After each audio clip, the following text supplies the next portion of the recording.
네, 여러분 안녕하세요. 요코소 니혼고 리아이브에 간시는 고코노 모테 산비 이타시마스. 약할 때 강함 대신에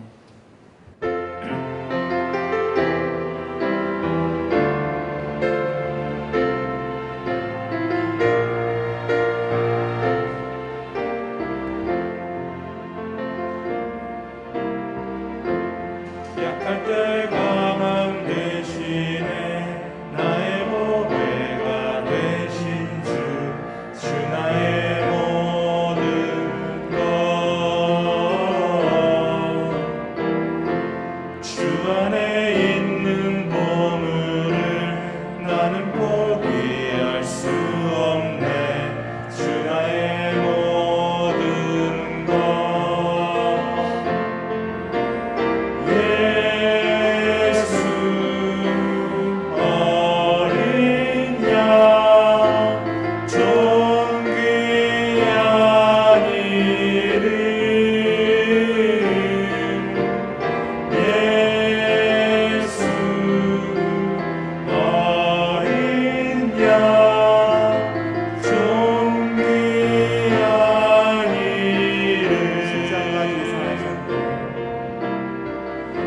십자가 제사하셨네 주님의 이름 찬양해 주 나의 모든 것 쓰러진 나를 세우고 나의 빈잔을 채우네 주 나의 모든 것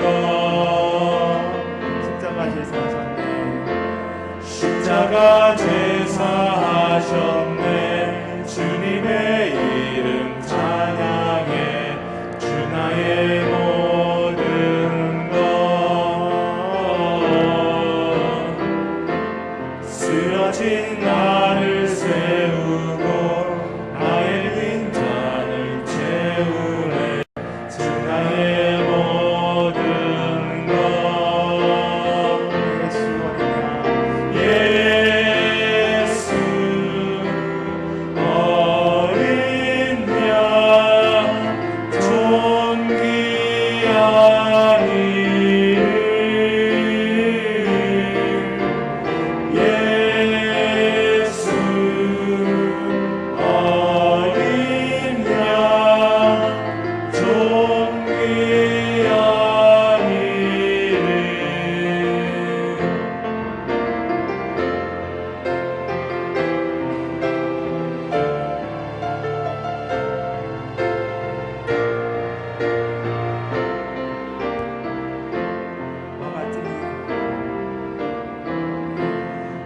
같이 가라 나르슈 와레오 기요메타모 아나타와 가스베테 코코로 츠쿠시테 아나타 오모토메루 시와와 가위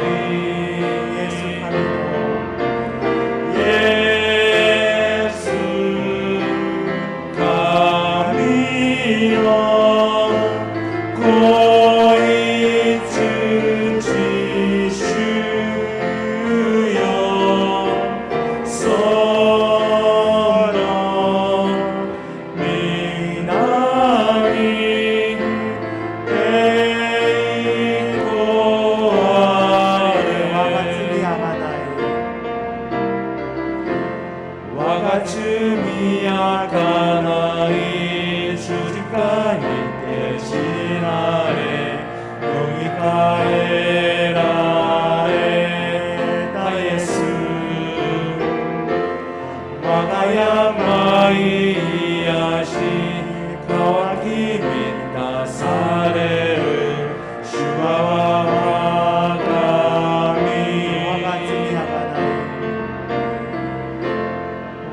와가츠미야 가나이 수직가니 대신하래 용이카에라레 다예스 와가야 마이야시 나와 힘이 다시 아래를 주와 가까이 예수 가미노 거의 주시주요 선언 미나니 에이코 아래 예수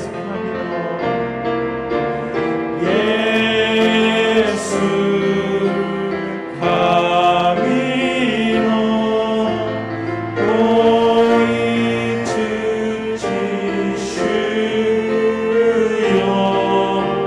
선언 미나니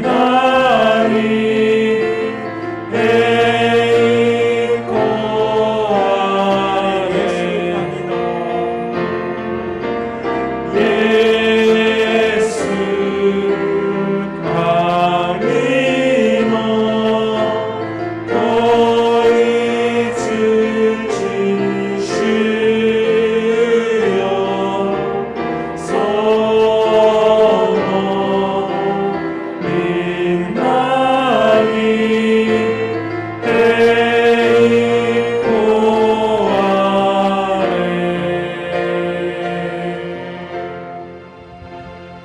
아래 아멘. 시도 신조. 我は天地の作り主、全能の父なる神を信じ、我はその一人子、我らの主イエス・キリストを信じ、主は聖霊によりて宿り、乙女マリアより生まれ、ポンテオ・ピラトのもとに苦しみを受け、十字架につけられ、死にて葬られ、読みに下り、三日目に死人のうちよりよみがえり、天に昇り、全能の父なる神の右に座したまえり、賢より来たりて、生ける者と死にたる者と裁きたまわん。我は聖霊を信じ、聖なる行動の教会、生徒の交わり、罪の許し、体のよみがえり、とこしえの命を信じ。아멘. 광고를 드리도록 하겠습니다. 그동안 통역을 해주시던 이승우 집사님이 허리를 다치셔서 저번 주부터 지금 못 나오고 계시는데요. 오늘도 아직 완쾌가 되지 못하셔서 오늘도 한국어로 설교를 하게 되었습니다. 빨리 이승우 집사님이 회복하시도록 기도 부탁드리고요. 그리고 또 통역할 수 있는 분들이 더 많이 연결될 수 있도록 기도 부탁을 드립니다. 그리고 일본 복음 선교회 잼에서 일본 선교 훈련 MJTC라고 하죠. 훈련생을 모집하고 있습니다. 8월 30일부터 12월 16일까지 매주 월요일 7시 15분부터 10시까지 봉천동에 있는 잼 사무실에서 있습니다. 줌으로도 하니까요. 관심 있는 분들 홈페이지를 활용하셔서 신청해 주시기를 부탁드립니다. 오늘 하나님이 우리에게 주신 말씀은 고린도전서 1장 18절 말씀입니다. 한 절밖에 안 되니까요. 우리 다 같이 큰 소리로 읽도록 하겠습니다. 시작. 십자가의 도가 멸망하는 자들에게는 미련한 것이요 구원을 받는 우리에게는 하나님의 능력이라. 아멘. 오늘 설교는 십자가의 도라고 하는 제목으로 하도록 하겠습니다. 예수 그리스도의 은혜와 평강이 여러분들에게 넘치시기를 축원드립니다. 제가 5년 전인가요? 빌라도의 보고서라고 하는 모노 드라마를 본 적이 있습니다. 이것은 빌라도가 로마 황제 디베료에게 보낸 보고서였습니다. 내용은 예수라고 하는 유대인에 대한 보고였는데요. 당시 유대는 로마의 식민지였습니다. 그리고 이 빌라도는 유대를 다스리는 로마의 총독이었죠. 쉽게 우리로 말하자면은 일제 강점기 때 조선 통감이었던 이토 히로부미를 생각하면은 좀 이해하기 쉽지 않을까 싶습니다. 물론 정확하게 맞지는 않지만요, 비슷하죠. 여러분이라면은 신앙 고백문에 이렇게 외국 정치가의 이름이 나온다면 이상하지 않으시겠습니까? 그런데 오늘 살펴볼 사도신경 네 번째 고백에 바로 이 외국 정치가의 이름이 등장을 합니다. 우리 네 번째 고백을 다 같이 읽어보도록 하겠습니다. 시작. 본디오 빌라도에게 고난을 받으사 십자가에 못 박혀 죽으시고. 당시 로마 제국은 식민지 문화를 인정하는 관용 정책을 펼쳤습니다. 그러나 사형 집행권만은 바로 로마의 총독이 가지고 있었었죠. 그래서 예수를 죽이려고 했던 유대의 지도자들은 빌라도에게 가서 예수를 고발하게 됩니다. 재판을 해보니까 빌라도가 예수에게서 혐의점을 찾을 수가 없었습니다. 그래서 무죄를 선언하고 그리고 풀어주려고 하죠. 그리고 또 그 당시 다가오고 있던 유월절 특사로 사면을 해주려고 애를 씁니다. 그렇지만 격렬하게 반대하는 유대인들 때문에 결국 빌라도는 그들이 원하는 대로 예수에게 바로 십자가형을 선고하고 맙니다. 그렇지만 이 죽음에 나는 아무 책임도 없다라고 말하면서 무리들 앞에서 손을 씻는 퍼포먼스를 행하지요. 사실 제가 이 빌라도의 보고서라는 책을 30년 전에 보았습니다. 그 당시 제가 이 책을 보면서 너무너무 흥미롭게 읽었는데요. 그것과 더불어서 빌라도가 너무너무 억울하게 느껴지는 겁니다. 유대인들의 끈질긴 요구로 사형 선고를 할 수밖에 없었던 건데 사도신경을 보면은 계속 예수의 죽음의 책임을 빌라도에게 묻고 있는 것처럼 보였기 때문입니다. 그래서 저는 그 이후에도 이 부분을 외울 때마다 이 빌라도의 억울함을 떨쳐버릴 수가 없는 거였습니다. 여러분들에게도 한번 여쭤보고 싶습니다. 예수의 죽음이 빌라도 때문입니까? 사실 대다수의 한국인들은 빌라도에게 어느 정도 책임이 있다라고 생각을 할 것입니다. 그것은 왜 그런가 하면은 한국어 번역에 약간의 문제가 있기 때문입니다. 사실 이 부분의 라틴어에는 아레라고 하는 단어가 쓰였습니다. 그렇기 때문에 빌라도의 통치 하에서라는 뜻이 된다는 거죠. 이것은 제가 헬라어를 찾아봐도 동일한 전치사가 쓰였고요. 그리고 영어를 봐도 언더라고 하는 전치사가 쓰였습니다. 그리고 심지어 일본어를 봐도 모토라고 하는 의미가 동일한 것이 쓰여져 있더라고요. 그러면 여기에서 우리가 일본어를 한번 살펴보도록 하겠습니다. 폰테오 피라도노 모토니 크루시미오 우케 주지까니 찌케라레이죠. 여기에서 폰테오 피라도라고 하는 것은 본디오 빌라도를 말합니다. 이게 왜 폰티오 피라도일까? 이거는 라틴어를 그대로 번역한 겁니다. 폰테오 필라토거든요. 그렇기 때문에 이 언어를 그대로 가지고 와서 폰테오 피라도라고 했고요. 한국어는 본디오 빌라도라고 한 것입니다. 여기에 노는 소유격 조사지요. 그래서 무엇이, 그 다음에 모토는 바로 아래, 곁 이런 뜻입니다. 그렇기 때문에 이 모토니라고 하게 되면은 빌라도의 아래에서, 그러니까 즉 그 말은 그의 통치하에서, 통치하는 시대에 이런 뜻이 된다는 것입니다. 크루시메는 고통이죠. 그리고 오는 목적격 조사입니다. 우케는 당하다, 받다라고 하는 것이고, 일본어는 그 마지막 어미인 루를 빼서 연결할 때 계속 씁니다. 그래서 원래는 우케르인데 루자를 빼고 우케 하면은 연결해서 받으시고 이런 식으로 연결해서 쓸 때 그렇게 사용합니다. 그리고 주지까니는 바로 십자가에라는 뜻이죠. 그리고 찌케라레는 찌케루의 수동형입니다. 그리고 또 존칭어라도 볼 수도 있는데요. 쯔케르는 달다. 그러니까 이거는 수동이니까 달리다. 그러니까 여기에는 루를 빼서 연결하고 있으니까 달려서라고 해석을 하면 되겠죠. 그러면은 여기에 우리 일본어를 천천히 다 같이 읽어보도록 하겠습니다. 시작. 폰테오 피라도노 모토니 크루시미오 우케 주지까니 쯔케라레.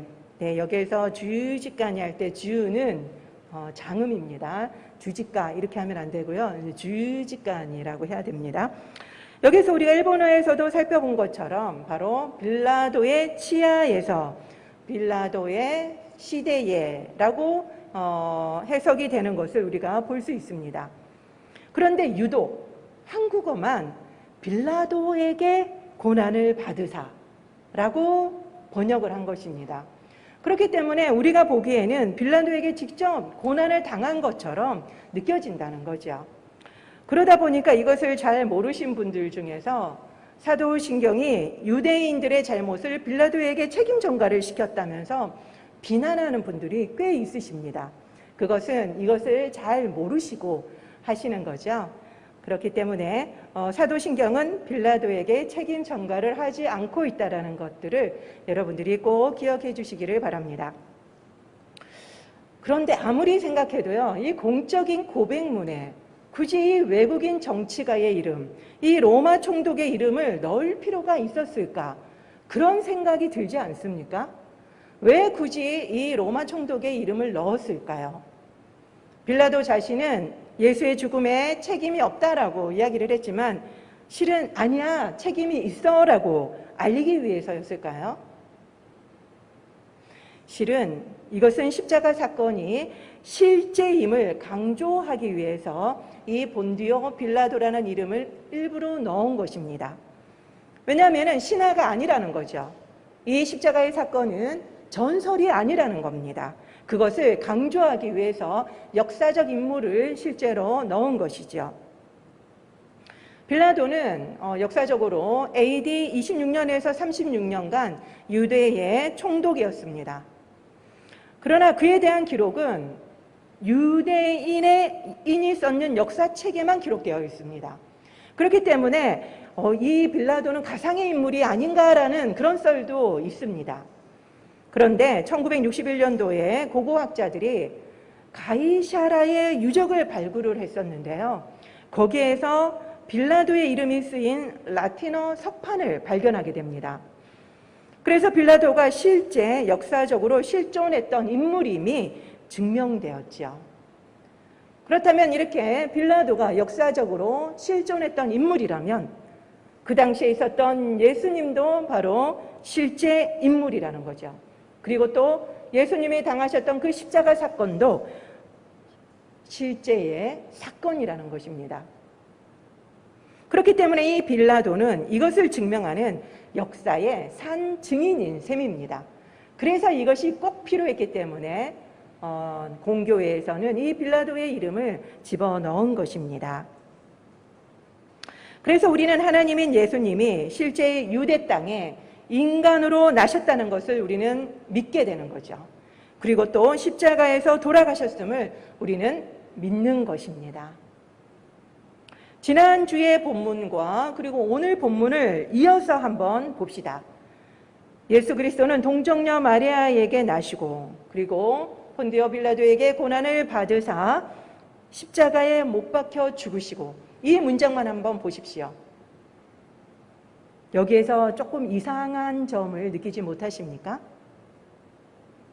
아마 실제로 자서전을 쓰는 사람이라면 절대로 이렇게 쓰지 않았을 것입니다. 왜 그러냐 하면요, 나시고 바로 죽어요. 어떤 자서전을 쓰는 사람이 출생과 사망을 동시에 적겠습니까? 그러니까 인생에 대한 이야기가 전혀 언급이 안 되어 있는 거예요. 고작 고난당하셨다라는 것밖에 없지요. 복음서에도 예수님의 생애는 많이 언급이 되어 있지 않습니다. 그래서 종교개혁자였던 칼뱅은 이것을 두고 어떻게 말했느냐면요, 예수의 생애는 구원의 본질에 속하지 않기 때문에 일부러 복음서에서도 적지 않았고 그리고 사도신경에서도 넣지 않은 것이다 라고 주의를 했습니다. 과연 그럴까요? 구원의 본질에 해당하지 않는 예수 그리스도의 인생이 무엇이 있겠습니까? 없습니다. 예수님의 인생은 다 구원의 본질에 해당한다는 거죠. 그러면 이것은 왜 이렇게 썼을까? 지난주에 본 것처럼 하나님인 예수님이 이 땅에 오신 것 자체가 고난이었습니다. 그래서 초대교회 사람들은 예수님의 삶 전체를 고난으로 해석을 했습니다. 그렇기 때문에 예수님의 삶을 적으면서 고난받고 죽으셨다라고 짧게 썼던 거죠. 이게 바로 그들이 봤던 예수 그리스도의 인생관이었습니다. 우리는 예수 그리스도의 십자가만 고난이라고 생각하는 경향이 많습니다. 그렇지만 그들은 예수 그리스도를 제대로 파악했던 겁니다. 하나님이신 예수님이 인간이 되어서 이 세상에 오신 것 자체가 고난이고 이 땅에서 지내셨던 이 33년간의 모든 순간순간이 고난이셨다라는 것을 초대교회의 교인들은 알고 있었던 것입니다. 그렇기 때문에 우리도 예수님의 고난을 조금 더 확장해야 될 필요가 있습니다. 십자가만 고난이 아니었습니다. 예수님의 삶 전체가 고난이셨다라는 거죠. 그리고 십자가형은 고대 로마의 사형 방법 중에 하나입니다. 여러분도 잘 아시겠지만요. 이것은 로마인에게 행하는 것은 아니었고요. 식민지민에게만 행하던 사형 방법이었습니다. 근데 그것이 너무나도 잔인해서 로마 제국 안에 13개의 자치구가 있었었는데 그 안에서 딱 2군데서만 이 십자가형을 사용했다고 합니다. 그 중에 하나가 바로 이스라엘입니다. 왜 그러냐면요. 이 로마 황제 숭배를 거역하는 완강하게 격렬하게 반대하는 유대인들을 통치하기 위해서 어쩔 수 없이 이런 십자가형을 도입했다라는 겁니다. 공포심을 유발하기 위해서 그랬던 거죠. 십자가형은 못을 통해서 피가 조금씩 나와서 고통 중에 죽입니다. 그리고 몸이 중력 때문에 밑으로 이렇게 달려있으면 밑으로 몸이 처질 것 아닙니까? 그러면 횡격막이 압박을 받아요. 그러면 숨을 못 쉽니다. 그러면 사람은 본능적으로 숨을 쉬기 위해 가지고 몸을 올리겠죠. 그때 어디에 힘을 주겠습니까? 자기의 몸을 지탱하고 있는 그 발목의 목과 손에 여기에 힘을 주고 몸을 올릴 겁니다. 그때 당하는 그 고통은 끔찍할 수준이라고 합니다. 근데 올렸다가 또 바로 또 내려가죠. 그러니까 이것을 올렸다 내렸다 하면서 당하는 그 고통의 그 정도는 상상을 초월합니다. 그러나 십자가형은 이 죽음만이 문제가 아니었습니다. 바로 대중 앞에서 벌겨 벗겨지고 욕을 보이는 모욕적인 형벌이었습니다. 그래서 실은 이것 때문에 더 가혹적인 형벌이라고 불려지는 것입니다. 왜냐하면 사람은 명예와 체면을 중시하죠. 특별히 유대인들은 그것을 더 중시하는 민족이었습니다. 그렇기 때문에 이것은 그들 문화 속에서는 너무나도 감당하기 어려운 고통이었습니다. 어찌 보면 육체적인 고통보다 더 견디기 어려운 고통이었죠. 그래서 당시 사람들은 이 십자가는 아예 공포와 혐오의 상징이었습니다. 상상도 하기 싫은 수준이었죠. 그렇기 때문에 사랑하는 그 예수님이 십자가에 못 박혀 돌아가신 그 예수님의 사랑이 너무너무 감사한데도 초대교회일 때 십자가에 달린 예수님의 그림을 그리지를 못했다고 합니다. 이것이 언제 그려지기 시작했냐? 200년이 훨씬 지난 3세기가 돼서 그때 비로소 그릴 수 있었다고 합니다. 그런데 우리는 이 십자가를 기독교의 상징이라고 생각하면서 너무 쉽게 생각합니다. 그리고 미화하죠. 예수의 동정녀 탄생처럼 십자가 사건도 구약에서 미리 알려주었습니다. 이 비밀을 깨달은 사도 바울은 갈라디아서 3장 13절에서 신명기 21장 33절을 인용해서 이렇게 말합니다. 우리 다 같이 한번 읽어보도록 하겠습니다. 시작. 그리스도께서 우리를 위하여 저주를 받은 바 되사 율법의 저주에서 우리를 속량하셨으니 기록된 바 나무에 달린 자마다 저주 아래에 있는 자라 하였습니다. 여기 기록된 바 뒤에는 바로 신명기 21장 23절 말씀입니다. 이 말씀을 사도 바울이 인용해서 이야기를 해주고 있죠. 이처럼 예수님의 십자가 사건도 우연이 아니라는 것을 사도 바울은 보여주고 있는 것입니다. 하나님의 철저한 계획 속에서 이루어진 사건이라는 거죠. 이스라엘을 로마의 속국으로 만드십니다. 그리고 십자가형을 유대에 시행하게 만드십니다. 그 수많은 속국 가운데 유다에서 이 십자가형을 하게 만드셨던 거죠.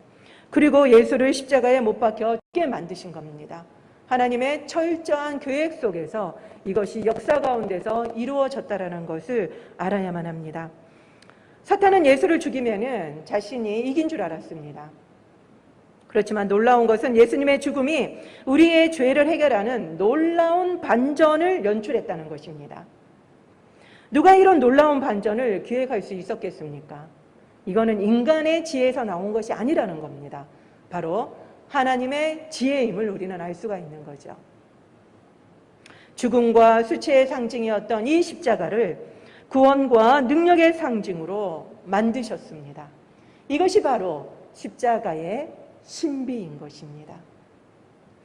오늘 본문 고린도전서 1장 18절인데요. 우리 다 같이 한번 읽어보도록 하겠습니다. 시작. 십자가의 도가 멸망하는 자들에게는 미련한 것이요 구원을 받는 우리에게는 하나님의 능력이라.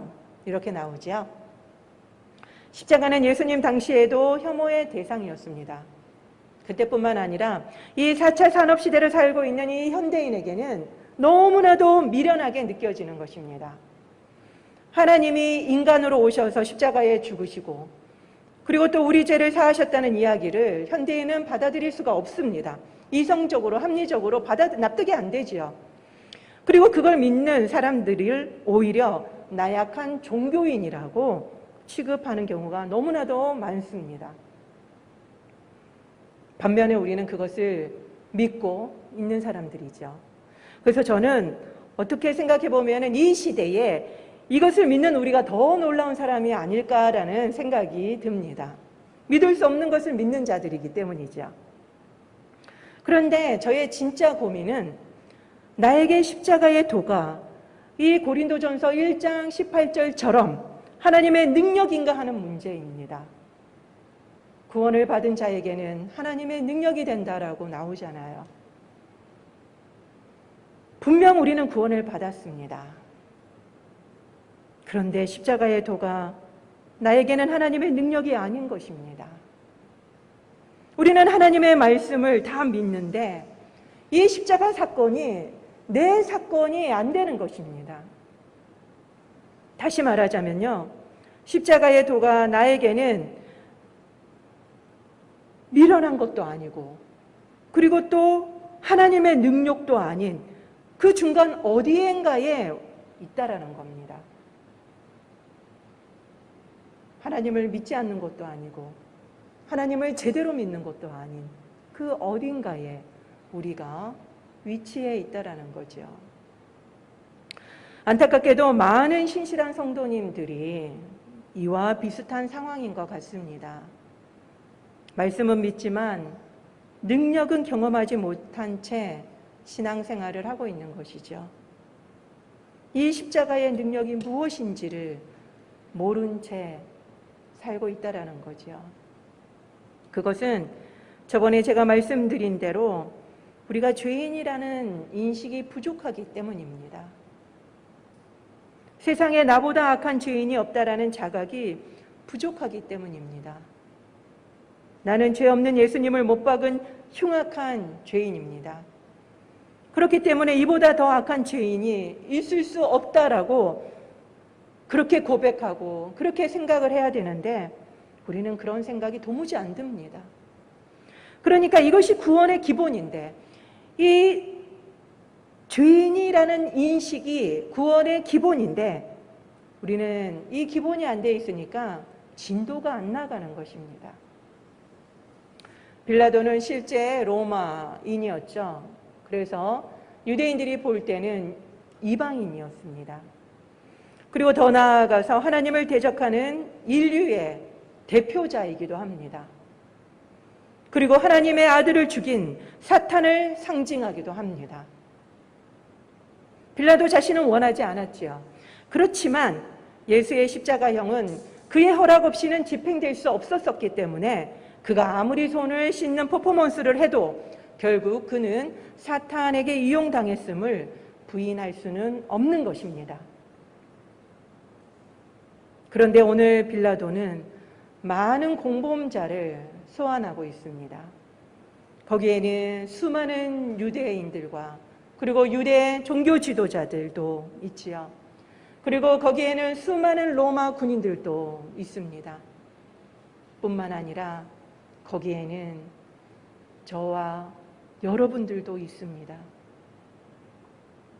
애시당초 예수를 그 십자가 자리에 세운 것은 저와 여러분의 죄 때문이기 때문이죠. 빌라도를 보면서 내가 예수를 죽인 살인자라는 것까지 가야 합니다. 빌라도가 사형 선고를 내려서 죽은 것까지 생각하시면 안 되고요.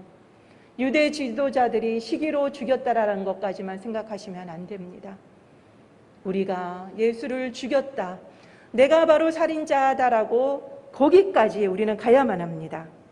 그럴 때 우리는 내 죄를 더 가까이에서 보게 되죠.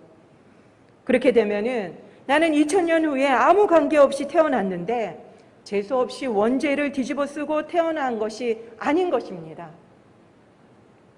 이미 2000년 전에 지금의 나의 죄가 예수님을 그 십자가에 세운 것이 되지요.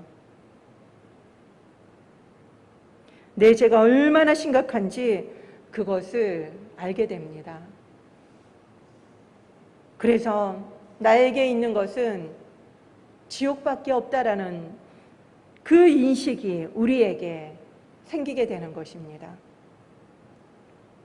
그렇게 되면 이 지옥이 어디엔가 있는 곳이 아니라 실제로 나에게 다가오게 되죠.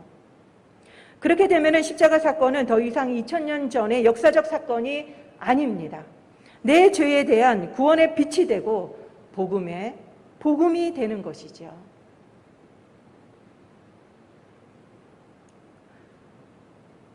그런데 이것이 지식적으로 여러분들에게 다가오는 것이 아니라 개인적으로 경험되어지고 깨달아져야만 합니다. 우리는 이것을 경험하고 깨닫고 계십니까? 설교자로서 저는 어려움이 있습니다.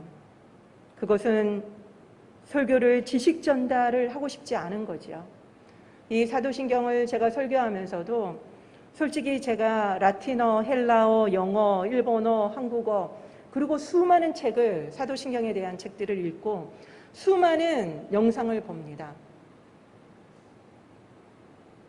그럼에도 불구하고 제가 지식 전달을 하고 싶지는 않습니다. 어떻게 하면은 이 사도신경이 삶으로 경험되어지도록 전달할 것인가? 이것이 저의 가장 큰 고민입니다. 어떻게 하면 내가 이 사도신경을 제대로 믿을 수 있을까? 그게 저의 고민입니다. 그래서 이번에도 저는 하루 종일 답답한 마음으로 설교를 썼다 지웠다를 반복하고 있었습니다. 이 십자가 사건이 말로는 할 수 있는데 내 사건으로 와닿지가 않는 겁니다. 근데 이것을 제가 지식으로만 유창하게 전달하고 싶지가 않은 거예요. 왜냐하면 우리는 수많은 목사님들을 통해서 이미 지식적으로는 다 알고 있습니다. 저 한 명 더 지식으로 전할 필요가 뭐가 있겠습니까? 그래서 제가 계속 기도를 하면서 하나님께 도와달라고 기도를 했습니다. 그리고 하나님, 제가 어떻게 설교를 해야 됩니까? 하나님이 원하시는 설교는 어떤 것입니까? 계속 기도를 하는데 밤 10시쯤 돼서 주님이 말씀하셨습니다. 괜찮아. 너는 계속 변하고 있단다. 그 마음을 주시더라고요. 솔직하게 저는 제가 경험하지 못한 거를 제가 경험한 것처럼 말하고 싶지 않았었습니다. 그런데 이 말씀을 듣는 순간 큰 깨달음이 오는 거였습니다. 비록 내가 이 신앙의 깊은 단계까지는 이르지 못했다 할지라도 내 안에 이것을 알고자 하는 갈급함이 있고, 그리고 또 고치고 싶은 그 열망이 있다면 이것은 이미 성령님이 내 안에 계시는 증거다라는 거죠. 그렇다면 내가 지금 다 경험하지 못한다 할지라도 포기하지 말고 이 자리를 지키고 기도하면 언젠가는 변하겠구나라고 하는 확신이 들기 시작한 것입니다. 그러자 제 마음속에 너무너무 자유로워지고 기쁨이 생겼습니다. 솔직하게 우리는 이런 교리 설교를 하게 되면 우리 마음이 너무 무거워집니다. 우리가 지식적으로는 압니다. 그렇지만 그것을 살아내지는 못하는 경우가 너무나도 많지요. 그렇기 때문에 듣는 것이 부담스러울 때가 많습니다.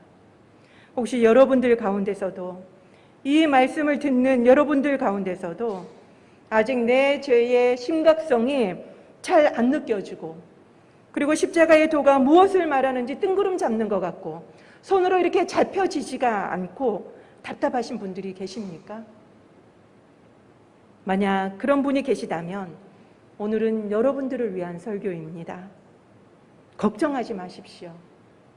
여러분들이 이런 고민을 하는 것 자체가 여러분들이 하나님의 자녀라는 것을 증거하는 것입니다. 포기하지 마십시오. 그리고 나는 하나님이 사랑하지 않는가 봐, 나는 하나님이 버렸나 봐, 이런 생각하실 필요 없습니다. 우리가 이 고민의 자리를 떠나지 않고 계속 주님 앞에 나아가면 언젠가 우리의 죄의 심각성도 철저히 깨닫는 날이 올 거고요. 그리고 또 이 십자가의 도가 어떻게 능력이 되는지 우리가 경험하는 날이, 깨닫는 날이 올 것이기 때문입니다. 기도하겠습니다. 하나님이신 예수님이 이 땅에 계셨던 그 모든 삶은 모두 고난이었습니다. 고난의 순간들 뿐이었습니다. 그렇기 때문에 우리 주님은 실제적으로 우리의 고난을 겪으셨고 이해하십니다. 지금 코로나로 인해서 너무나도 힘든 분들이 계십니까? 주님은 코로나를 알지 못하지 않느냐라고 생각하실 수도 있죠. 그렇지만 우리 주님이 경험하지 못한 것은 없습니다.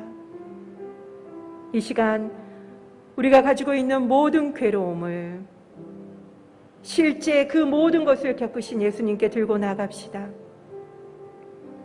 그리고 여러분들에게는 이 십자가의 도가 능력이 되십니까?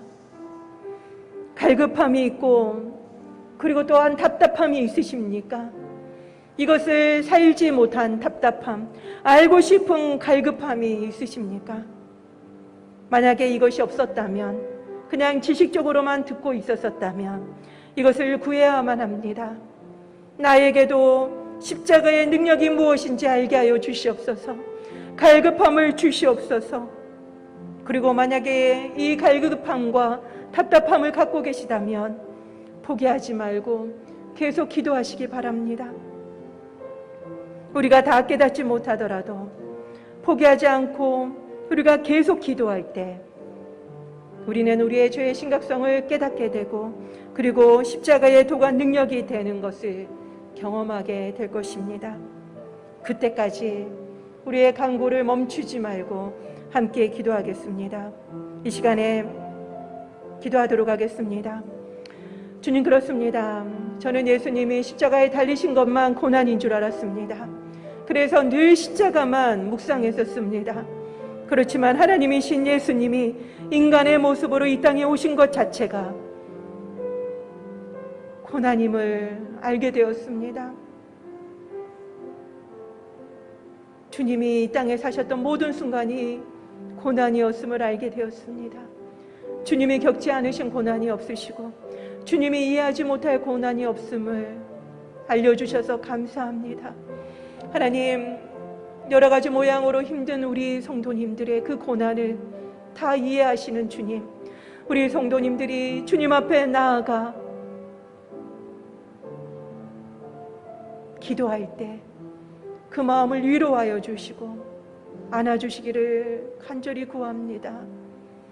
주님, 우리가 신앙생활을 오래 하고 교리를 많이 배웠지만 아직도 이 교리가 우리의 삶 가운데 능력으로 서지 못하고 있음을 너무나도 깨닫습니다. 주님, 우리의 죄의 심각성부터 우리가 깨달아야 되는데 그것부터 우리는 깨닫지 못합니다. 하나님, 우리에게 내가 얼마나 극악무도한 죄인인지를 알게 하여 주시고 다른 사람을 향하여서 비난하고 정죄했던 손가락을 거두고 나보다 더한 죄인은 없다라고 인정하는 저희들이 되게 하여 주시옵소서. 그리고 또한 주님이 우리의 죄를 위하여 지신 그 십자가가 우리에게 능력이 됨을 우리가 알게 하여 주시고 이것을 알고 싶은데 제대로 알지 못해서 답답함을 느끼게 하여 주시옵소서. 우리가 깊이 깨닫지 못한다 할지라도 포기하지 않고 계속 기도하게 하여 주시옵소서. 그래서 우리가 우리의 죄의 심각성을 온전히 깨닫고 이 구원의 기쁨, 이 십자가가 우리에게 복음이 되는 것을, 능력이 되는 것을 우리가 경험하는 우리 일본어 예배 성도님들이 되게 하여 주시기를 간절히 소망합니다. 포기하지 않게 하여 주시옵소서. 이 믿음의 자리를 지키게 하여 주시옵소서. 이 고민의 자리를 지키게 하여 주시옵소서. 이 시간에 전 세계의 코로나 확산이 지금 심해지고 있는데 코로나 확산이 멈출 수 있도록 기도합시다.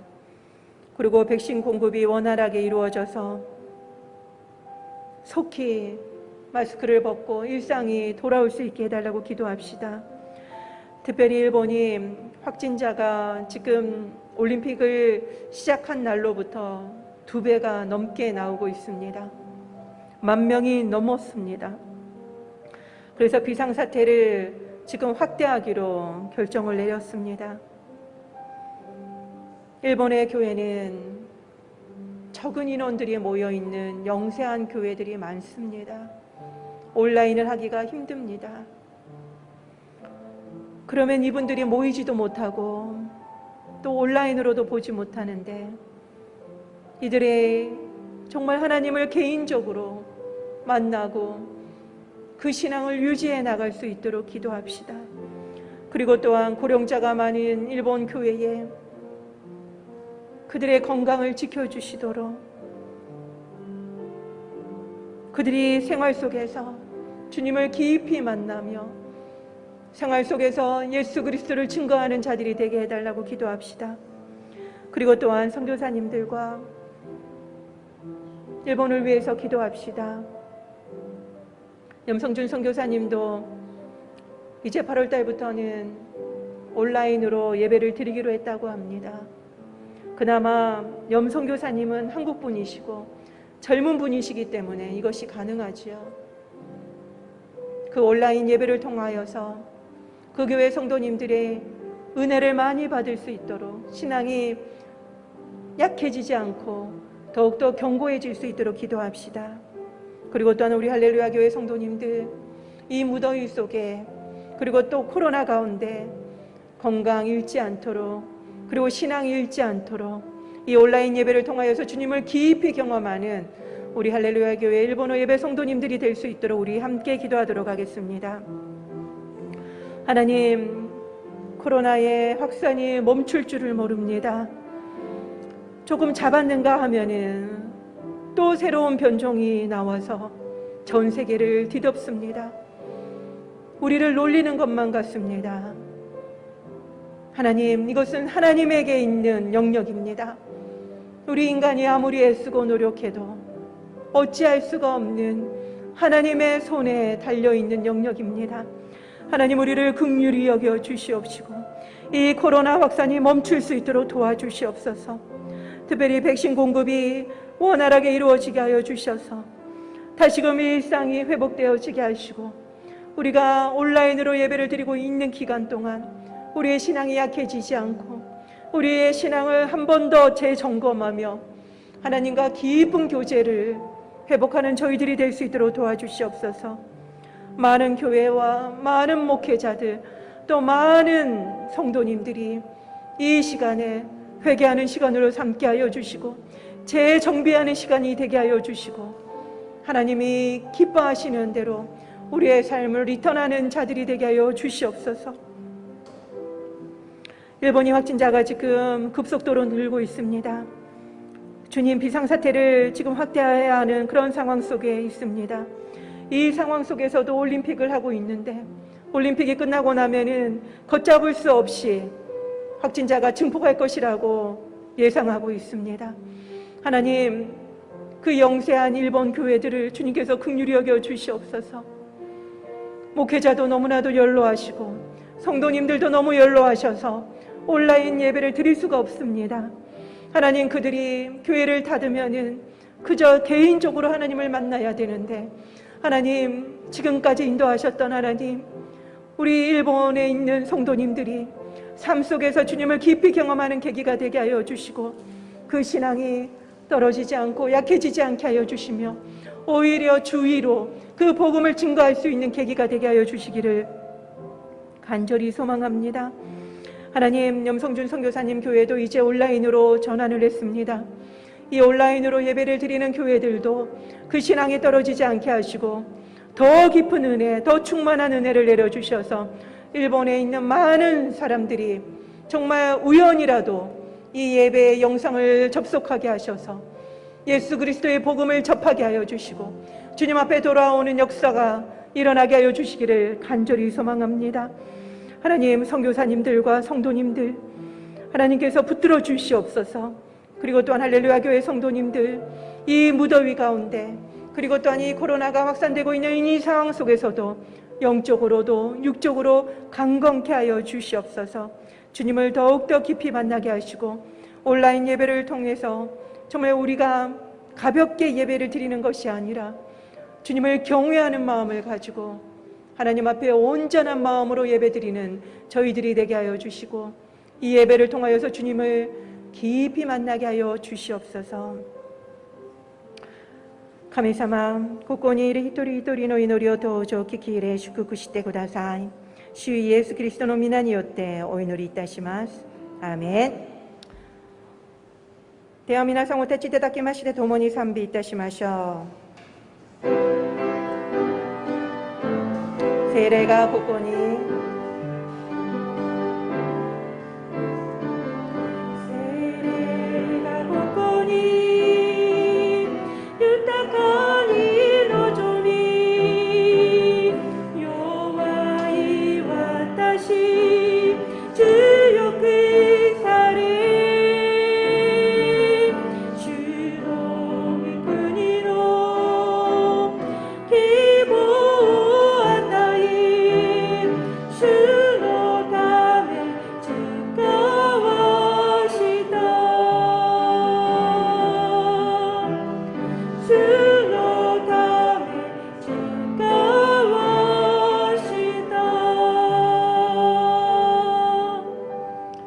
여호와는 내게 복을 주시고 너를 지키시기를 원하며 여호와는 그의 얼굴을 내게 비추사 은혜 베푸시기를 원하며 여호와는 그 얼굴을 내게로 향하여 두사 평강 주시기를 원하노라. 주가 아나타오 슈크크시 아나타오 마모라레 마스이오니 주가 미카오 아나타니 테라시 あなたを恵まれますように。主が御顔をあなたに向け、あなたに平安を与えられますように。アーメン。